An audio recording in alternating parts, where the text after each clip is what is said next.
Jadi kalau sudah dapat forensic legal audit, perkara itu dia terang benderang gitu loh. Jadi penyidik itu kalau dia punya pengetahuan itu sangat terbatas, pasti apa yang disidik itu ngaco gitu loh. Satu tempo memang dibutuhkan, tapi satu tempo juga bisa jadi bumerang bagi yang punya agenda lain. Gitu loh. You nggak sanggup, palumu sambil, kasih orang lain. Kan banyak masih yang lain.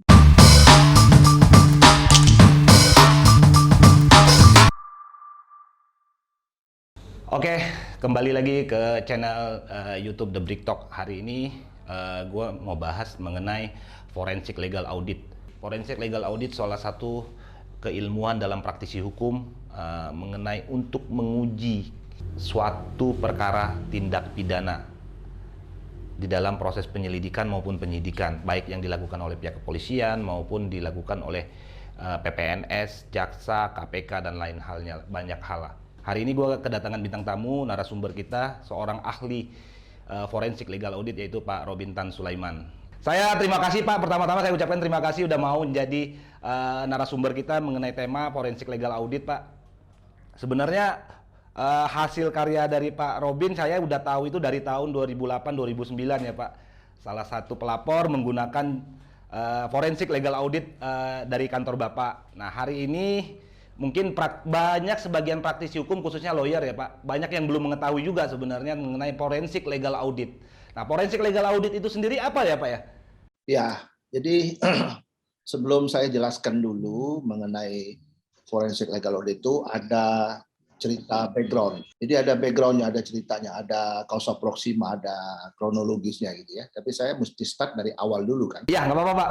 Jadi saya itu di tahun 92, 93, 94 gitu, saya itu melihat satu fenomena dalam penyidikan ini sering mendapatkan jalan buntu. Jalan buntu itu artinya susah sekali untuk dikatakan ya, lebih konkret lagi itu adalah banyak hal yang sebenarnya tidak perlu terjadi, tapi juga terjadi juga gitu ya. Dan juga kita tidak juga bisa menyalahkan karena memang situasi pada saat itu ya masing-masing penegak hukum hanya berpegang pada normatif yuridis. Jadi apa yang jadi aturan, ya nggak salah itu sih. Iya. Dia terapkan. Kalau nggak ada aturannya, dia nggak terapkan. Terus dia bingung ya dengan adanya kekurangan literatur ya. Saya tidak ngomong mereka yang kesulitan itu tidak memiliki literatur, tapi literaturnya minim ya. Jadi saya mencoba untuk meramu satu cara yang bisa membuat satu terobosan gitu loh. Saya bersama dengan almarhum Komjen Pol Ismerda Lebang, beliau baru meninggal lebih 3 minggu yang lalu, 2 minggu yang lalu ya. Saya ada bicara sama beliau, saya bilang ini saya akan berbicara dimulai dari kepolisian ya ceritanya. Karena saya memang 30 tahun bersama kepolisian ya. Sampai hari ini, sampai detik ini. Mengajar juga Pak ya di PT IKA ya? Masih di Sekolah Tinggi Ilmu Kepolisian, masih. Sudah lama juga. Sebagai dosen luar biasa lah ya, saya tidak bisa dosen tetap karena saya waktunya memang sudah tidak ada. Jadi begini, jadi forensic legal audit ini sebenarnya sudah diatur di dalam KUHAP. Hanya saja mungkin belum banyak orang mengenal ini ya. Jangankan di kalangan masyarakat umum ya, di kalangan kami sendiri di kepolisian sendiri minim sekali pengetahuan soal ini. Banyak yang tidak tahu. Hanya sebagian kecil saja yang tahu. Jadi problemnya itu adalah sosialisasinya masih kurang. Waktu Pak Makbul jadi Kabar Eskrim pada waktu itu, waktu itu. Jadi terakhir beliau jadi Wakapolri. Beliau minta saya untuk mensosialisasikan gitu. Tapi namun tampaknya juga memang agak sulit untuk dipahami karena mungkin keterbatasan waktu, keterbatasan sarana, prasarana dan sebagainya. Sehingga forensic legal audit ini ya tidak terlalu dikenal di kalangan penegak hukum itu sendiri gitu. Nah, namun sebenarnya sudah dikenal di dalam pasal 187 huruf C. Huruf C ya. Nah, di situ disebutkan bahwa para penyidik atau penyelidik itu punya hak untuk ataupun punya kewenangan ya untuk meminta second opinion dari independen ya menghadapi kasus yang tengah dihadapin. Prinsipnya kan kalau namanya penyidik kan tidak boleh ada pembelaan kan, penyidik nggak boleh membela orang, penyidik kan tegak lurus. Harus independen ya Pak? Independen, dan ini prakteknya sih kadang-kadang ya tidak independen karena mungkin keterbatasan tadi gitu loh. Keterbatasannya. Saya tidak akan ngomong yang negatif-negatif Ya, aja. Oke. Yang positif aja ya. Nah, bermula dari situ jadi saya menciptakan formula ini. Jadi mungkin trombosan ini menjadi hal yang baru mungkin ya. Jadi dimulai tahun 2004 saya uji coba di kepolisian itu. Udah cukup lama ya Pak, udah hampir 16 tahun ya Pak dari sekarang. Saya uji coba. Saya 90-an tuh saya terus try terus gitu ya. Akhirnya saya coba di nampaknya juga disambut baik ya oleh kepolisian. Namun tidak banyak yang ngerti. Tidak banyak. Semuanya itu masih tradisional. Cara pemeriksaannya tradisional, cara minta ahli juga tradisional dan sebagainya. Karena forensic legal audit itu sebenarnya untuk menguji disebut dengan uji rasionalitas, reducing. Ini case masuk akal apa tidak sih? Ini case benar apa tidak kalau disangkakan dengan pasal-pasal ini? Ini case peristiwanya seperti ini kok pasalnya seperti ini, benar apa enggak? Benar atau tidak? Benar apa enggak? Itu yang sebenarnya adalah bentuk koreksi terhadap apa yang sudah dilakukan oleh penyidik, dan itu menjadi input kepada atasannya untuk mengendalikan kasus tersebut. Namun kadang-kadang tidak nyambung juga karena atasan sendiri nggak mengerti ini gitu loh, tidak terlalu paham. Ini mungkin salah satu kendala juga Pak ya? Kendala juga karena atasannya juga nggak terlalu paham gitu loh. Beda pemahaman Pak. Ya, jadi tapi ya sudahlah, ini memang seperti itulah ya. Nah, jadi kalau disebut dengan forensic legal audit itu apa sih sebenarnya? Forensic legal audit itu ada di Black Dictionary, the 7th edition di halaman 660, dia sebut situ bahwa di situ disebut adalah dalam terjemahan bebasnya ya, forensic legal audit itu adalah sebenarnya pemeriksaan kesaksian. Sebenarnya terjemahnya nggak terlepas tuh kesaksian. Sebenarnya bukan kesaksian ini, pemeriksaan keterangan yang diberikan oleh ahli ya menurut pendapatnya ya yang berkenaan dengan doktrin seperti itu. Jadi doktrin doktrin akademik itu kan sifatnya kan sangat abstrak ya. Nah ini dilandedkan gitu, mendaratkan gitu. Landed ya namanya, landed ya. Dimendaratkan gitu, membumikan gitu loh. Nah saya membumikan ini gitu, dan forensic legal audit itu persis seperti yang kita lihat itu pemeriksaan darah. Jadi kita di situ kita diperiksa darah kita tidak bisa ikut-ikut menentukan berapa kolesterol kita, triglyceride kita, nggak bisa. Jadi as it is gitu. Jadi kalau sudah dapat forensic legal audit, perkara itu jadi terang benderang gitu loh. Jadi langkah selanjutnya penyidik atau penyelidik bisa melakukan langkah-langkah hukum. Kalau sudah ada forensic legal audit, 99,9% truth, kebenaran tuh, the truth, nggak bisa lagi sepanjang input yang diberikan kepada auditor ini lengkap dan benar Pak ya. Lengkap benar, tidak ada rekayasa. Kalau ada rekayasa pasti outputnya juga salah semua kan seperti itu. Iya. Ya mungkin yang dikhawatirkan gini Pak, kalau yang menurut Bapak mungkin ya para penyidik dalam tanda kutip ya mungkin memberikan informasinya tidak lengkap kali Pak ya. Ada sebagian data yang tidak diberikan. Mungkin ya kita nggak usah ngomong negatif positif seperti Bapak. Mungkin dia memberikan versi pelapor, tapi tidak memberikan data apa yang disampaikan juga oleh terlapor mungkin Pak. Ya begini loh ya, penyidik atau penyelidik termasuk juga jaksa penuntut umum, termasuk juga hakim ya, itu tidak bisa lagi duduk manis, diam, tidak bisa. Dia harus menggali gitu, menggali semua gitu. Jadi penyidik itu kalau dia punya pengetahuan itu sangat terbatas, pasti apa yang disidik itu ngaco gitu loh. Itu masalahnya sekarang. Forensic legal audit yang membantu gitu loh. Sudah ngaco, nggak mau belajar, tambah lagi hancur gitu. Orang banyak sekali yang datang karena mencari keadilan itu nggak ada gitu loh. Bertahun-tahun kasusnya dilidik aja terus. Ada apa? Mandek, Pak.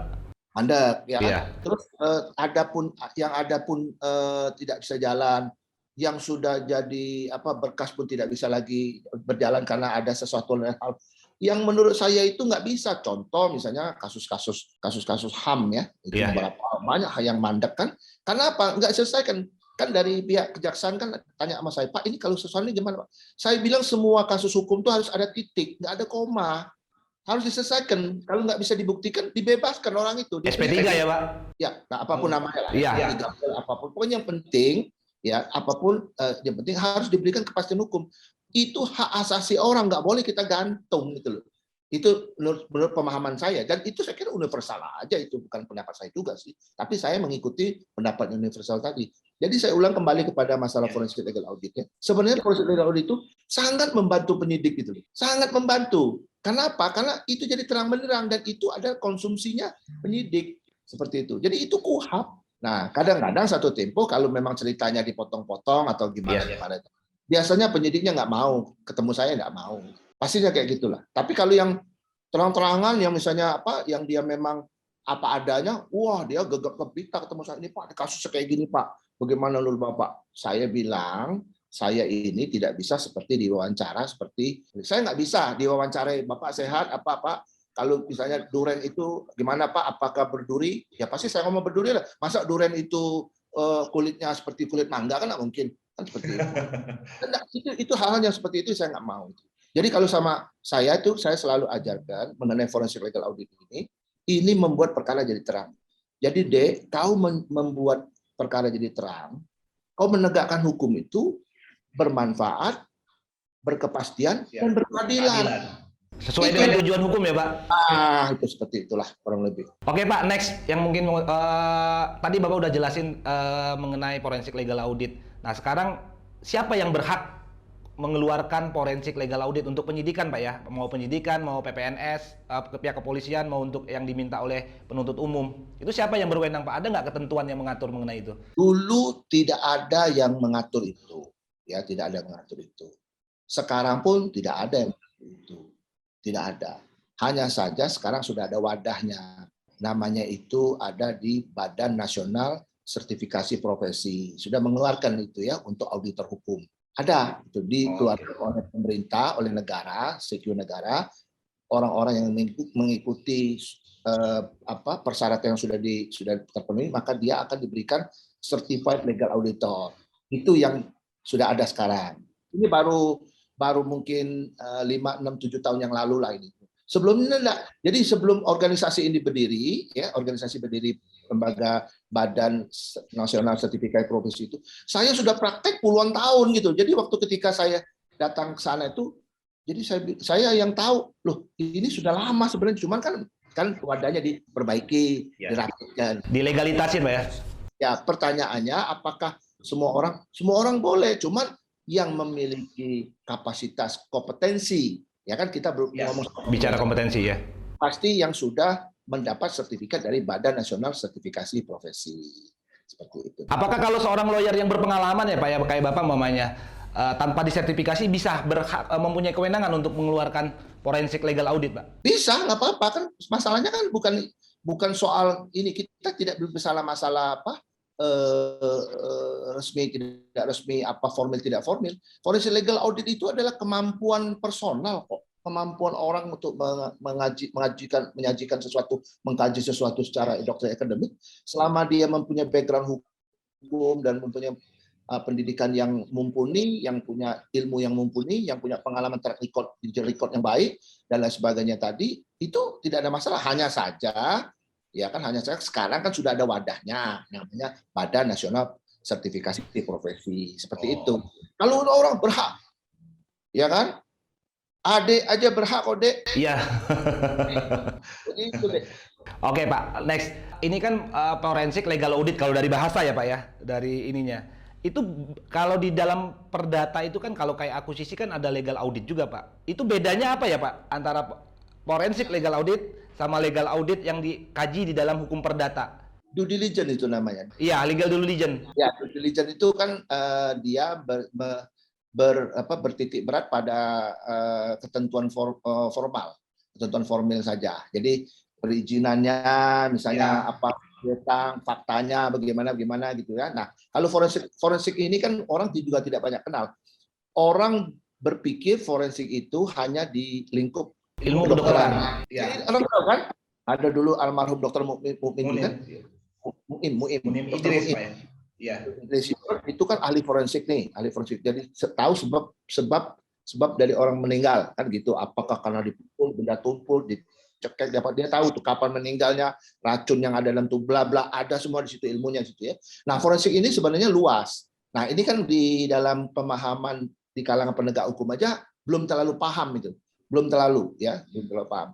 Ya, jadi kalau forensik legal audit itu sebenarnya dikenal di mana-mana. Ada forensik di fisika, ada forensik di matematika, ada forensik di keuangan, ada forensik di air, ada forensik di beton, ada forensik di aspal. Semua benda di dunia ini bisa diforensik, gitu loh. Nah, ada juga forensik di bidang hukum. Apa itu? Nah, yang seperti yang saya katakan, ya kan? Pemeriksaan secara tuntas dan detail serta berdasar kepada teori akademik, ya, doktrin, jurisprudensi kalau ada, ya, serta pendapat-pendapat ahli yang diramu sedemikian rupa sehingga ketika audit itu selesai, maka dia akan mendekati kebenaran material. Saya tidak ngomong kebenaran material itu 100%, karena kebenaran material 100% itu milik Tuhan.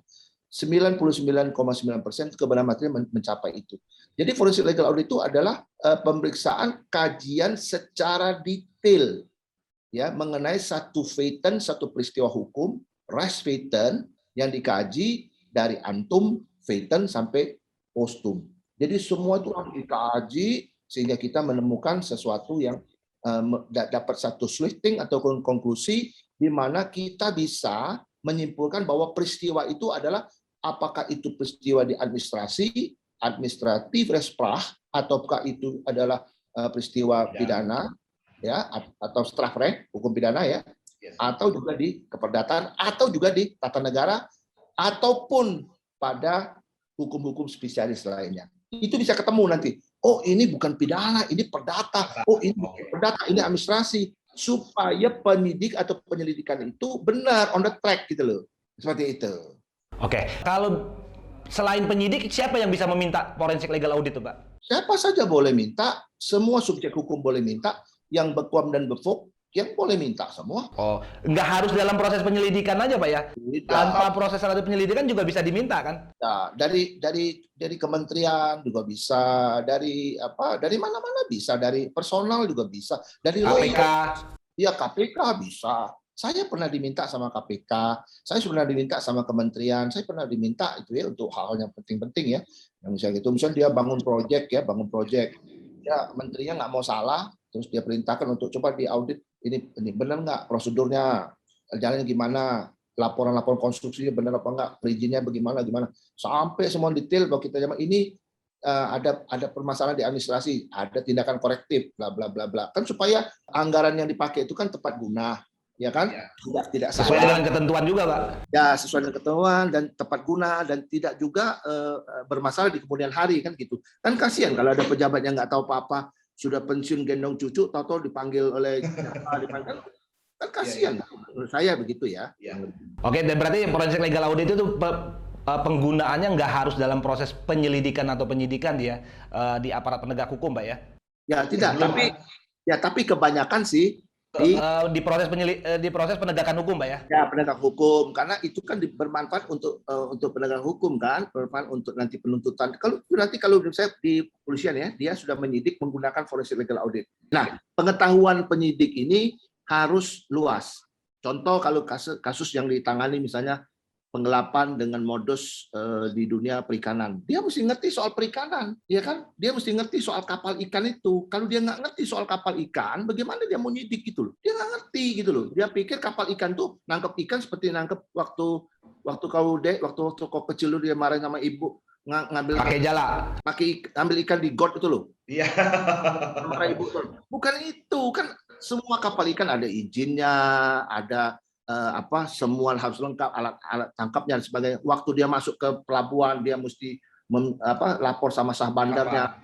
Kami sudah tangkap ini cakalang sekian ton, ikan ini sekian ton, ikan hiu sekian ton, ini sekian ton, ikan ini sekian ton. Lapor, bayar pajaknya baru bongkar. Itu kan, nah baru dari situ baru dimulai penyidikan. Oh ternyata ada penggelapan bla bla bla. Dari situ bukan cerita ya bayar misalnya katakanlah orang ngambil ikan di laut itu. Seenaknya kalau dia ngambil ikan nggak bayar itu namanya illegal fishing. Kalau dia misalnya izinnya tuh misalnya katakanlah dia ngambil di B itu illegal fishing namanya. Nah, itu mesti dipahami oleh penyidik. Soal hutan, penyidik mesti tahu soal hutan, soal perusahaan harus tahu soal perusahaan. Kalau nggak tahu kan kacau ini semua, gitu loh. Apalagi ditambah dengan atasannya yang dalam tanda petik juga tidak memahami, ya tambah hancur ini. Saya kira gitu. Kasihan jadi pelapor sama itu, kasihan saya. Oke, Pak, next. Tadi udah menyinggung keterangan ahli, Pak. Nah, sekarang apa perbedaan antara forensik legal audit dengan keterangan ahli, Pak? Ya, kalau forensik legal audit kan kajian secara detail. Kalau keterangan ahli kan apa yang ditanya itu yang dijawab kan begitu. Oke. Berarti kalau untuk forensik legal audit dalam sebagai alat bukti di dalam KUHP itu masuknya dalam keterangan surat atau keterangan ahli, Pak? Bisa. Nah, jadi ada dua macam nih ya. Ya. Dua macam. Kalau keterangan ahli itu ialah ahli itu mengemukakan keahliannya dalam melihat meninjau satu perkara dengan kalau kejadian seperti ini teorinya begini deh, kalau begini teorinya seperti ini deh. Nah, itu namanya keterangan ahli, ya kan. Kalau forensik itu menggali secara detail tadi, ya kan, di alat bukti, ya, bukti dan alat bukti beda. Bukti itu dalam penyelidikan, kalau alat bukti di depan yang mulia. Kita mesti bedakan ya. Kalau namanya keterangan ahli, itu masuk keterangan. Ya kan? Bukti keterangan. Itu masuk dalam KUHP 184, keterangan dari ahli. Ya kan? Kalau kajian itu whole semua. Ya, bukti, saksi semua diuji semua di situ. Itu deh. Oke. Paham ya? Paham, Pak, paham. Kalau kajian itu whole. Jadi sebenarnya kalau pimpinannya itu memahami pentingnya forensik legal audit ini, semua perkara itu tidak ada lagi yang bisa dipermainkan. Tidak sepanjang bisa. Ini tadi ya Pak ya, keterangan yang diberikan kepada auditornya itu benar dan tepat secara menyeluruh ya Pak. Ya itu prasyarat integritas itu kan nomor 1. Betul. Ya kan? Kalau misalnya mau main-main ya ngapain di forensik kan daripada nanti. Yes, betul Pak. Jadi sebenarnya menguntungkan ataupun membantu pimpinan. Maka itu beberapa petinggi di Mabes Polri sekarang sudah banyak pensiun ya. Beliau-beliau tuh yang cuma bisa dihitung jari kok. Yang lain nggak ngerti dia kita ngomong apa nggak ngerti gitu. Jadi yang pimpinan dulu dia tahu, dia kalau di audit dia tahu, arahnya ke sini karena dia yang tanggung jawab kan. Dia nggak mungkin turun ke bawah secara detail, nggak bisa dia kan begitu. Anak buahnya kan ada delegasi sampai kepada penyidik ini kan. Nah, kalau misalnya forensik legal audit ini dipakai, dia enak. Sebenarnya membantu gitu loh, membantu pimpinan ini sebenarnya. Gitu. Nah, untuk menentukan keputusan ya, Pak? Iya, nanti menentukan tidak salah kan gitu. Betul. Ya kan? Nah, sekali lagi ya, saya bilang ini sangat bermanfaat bagi penyidikan gitu. Ya kan? Kalau mau niatnya Wilennya itu memang untuk menegakkan hukum secara profesional, objektif, akuntabel, presisi. Itu kan? Meter, Pak. Ya, pokoknya kalau memang niatnya begitu. Tapi kalau misalnya niatnya nggak begitu, ya lebih baik nggak usah lah. Saya juga nggak mau kalau misalnya kalau misalnya ada kasus yang notabene belum apa-apa sudah ini itu lebih baik nggak usah lah kan kayak gitu. Ngapain kan gitu? Capek. Ya, segala macam lah. Pokoknya saya capek, nggak mau saya nggak mau aja gitu. Intinya saya nggak mau aja. Yang lain mau silakan, saya nggak mau aja. Menurut kami untuk sementara cukup. Saya cuma ngucapin terima kasih banget udah mau jadi narasumber tentang forensik legal audit. Sebenarnya kalau yang forensik legal audit hasil Bapak itu sebenarnya saya udah tahu dari 2008 atau 2009 dari Polda Lampung Pak, sama Bareskrim Mabes Polri yang sudah pernah saya baca ya. Tapi kesini memang banyak. Itu baru pertama kali saya ketemu tali dalam beberapa perkara yang pernah kita tangani juga nggak pernah menggunakan itu lagi Pak. Nggak pernah ketemu lagi. Ya, jadi begini deh ya. Pertama-tama ya, namanya forensik legal audit itu kan belum tersosialisasi dengan baik. Betul Pak. Satu tempo memang dibutuhkan, tapi satu tempo juga bisa jadi bumerang bagi yang punya agenda lain. Itu aja. Dalam tanda kutip Pak ya, punya agenda lain ya. Kita punya agenda lain kan kita. Jadi bumerang gitu loh. Jadi menurut saya, bagi saya ya, penegakan hukum yang baik itu penegakan hukum yang tidak punya beban, ya kan? Kalau orang tidak salah katakan tidak salah, kalau salah katakan salah. Kan kayak gitu. Kalaupun juga salah, kita lihat kadar salahnya. Kalau kadar salahnya itu di bawah 20%, kan bisa di-RJ kan. Restoratif justice mungkin, Pak? Iya, kan bisa. Nah, di atas 30%, ya kan, kita bisa lihat hukumannya bisa kita ringankan, kan, gitu kan. Betul nggak? Kalau di atas 50%, ya kita pertimbangkanlah bagaimana, ya kan. Kalau di atas 100%, ya sudah digas aja pol, gitu loh. Karena itu sudah menyangkut soal keadilan, gitu loh. Begitu loh dia. Jadi saya ulang ya, forensic audit itu KUHAP 187 huruf C. Jadi kalau penyidik itu minta, itu memang KUHAP, perintah KUHAP. Jadi kenapa mesti takut gitu loh? Kan tidak ada yang dilanggar gitu loh. Betul. Yang kedua, kok salah dari mana kok kalau pengetahuan ditambah kok salah? Saya nggak ketemu literatur orang belajar itu salah, itu nggak ketemu saya gitu loh. Banyak belajar menggali hukum kok salah, masa kan begitu. Yang ketiga yang lebih penting lagi, kalau misalnya ada katakanlah masalah-masalah baru yang belum ada aturannya, di forensic legal audit itu memberikan azasnya, memberikan apa namanya itu behinsel, kita istilah saya itu, ya kan, yang bisa mengkonstruksikan hukumnya itu sedemikian rupa sehingga dapat menemukan hukum refinding serta rectu-passing, menemukan dan menerapkan hukumnya gitu loh. Di dalam kesaksian bukan saksi ya, dalam keterangan ahli yang saya di depan pengadilan, depan yang mulia, baru saya kembali dari kemarin saya di Surabaya memberikan keterangan ahli di depan majelis hakim. Majelis hakim tuh senang sekali dijelaskan gitu. Kita independen ini nggak ada beban kan? Beban, betul Pak. Saya sepakat Pak itu. Nggak ada urusannya apa-apa kan ini Pak. Yang mulia begini loh, kasusnya begini loh. Kalau begini, dokternya begini. Kalau begini, dokternya begini. Silakan yang mulia tentukan. Kalau dia nanya soal pokok perkara, respranya, saya udah bilang, ya ini kan tugas yang mulia, yang memutuskan mulia, silakan aja saya bilang gitu. Putuskan dengan hati nuraninya beliau kan.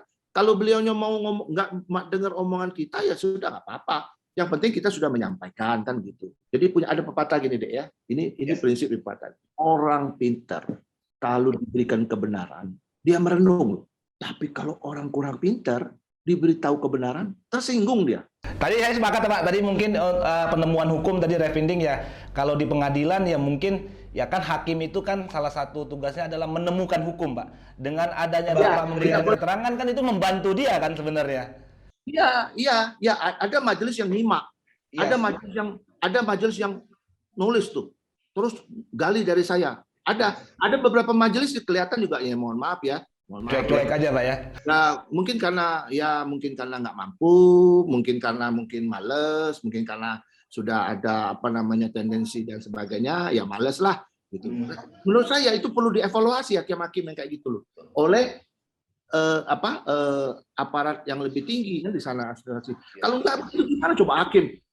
Kita lagi ngomong memberi keterangan, dia main HP, dia lagi sebut. Ya untuk apa di sidang dong, bener nggak? Ya kan? Nah, selama begini ya, saya ketemu sama teman saya orang Singapura bilang begini, you see the court, ya, dia bilang, kalau you tidak menemukan disiplin di court itu, you jangan berharap pengadilanmu itu benar. Dia bilang gitu, karena di Singapura, kalau kita jadwal kita jam 10 tuh 10 kurang 10, you mesti ada di sana. You tidak ada, you akan ditinggal. Ya kan? Coba kalau di sini, undang jam 10. Sidang bisa sore, Pak. Sidangnya jam 17. Disuruh menunggu. Alasannya macam-macam ini. Sangat tidak profesional. Sangat tidak disiplin. Kalau you menemukan itu, tidak disiplin. You jangan mimpi. Untuk menemukan tujuan hukum, Pak ya? Nah, sekarang berapa susahnya untuk mendisiplin? Kan bisa saja disiplinkan gitu loh. Kan tinggal dipanggil tuh hakim-hakim. Kamu berani buat. Bukan fakta integritas aja diteken-teken tuh. Integritas terhadap disiplin kerja. You nggak sanggup, palumu sambil kasih orang lain. Kan banyak masih yang lain. Kan begitu. Kok repot amat yang kayak gitu? Kayak gitu aja. Di Singapura ngomong kayak gitu.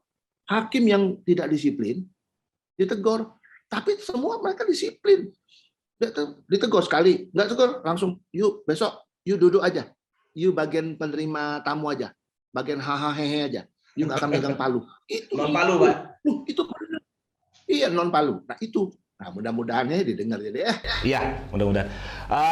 Bang, saya ucapin terima kasih banget. Saya atas nama dan tim mengucapin terima kasih banget. Mudah-mudahan Abang juga untuk next-nya mau bicara tentang topik yang lain lah. Dan semoga apa yang kita bicarakan hari ini bisa bermanfaat bagi teman-teman The Brick Talk khususnya dan halayak umum lah. Terutama untuk khusus penyidik-penyidik di kepolisian. Ya, mudah-mudahan ya yang kita bicarakan ini membawa manfaat ya. Ya. Kita mengedukasi, membawa manfaat. Betul. Kita ngomong yang baik ya, kita mau baik, kita mau cari kebenaran karena yang benar itu pasti baik, ya kan? Mudah-mudahan ini juga menjadi menambah wawasan ya deh. Minimal buat kau lah deh, minimal ya. Ya, amin. Ya kalau Oke. Terima kasih deh ya. Oke. Terima kasih banyak Bang, udah mau jadi narasumbernya ya. Terima kasih. Thank you Bang.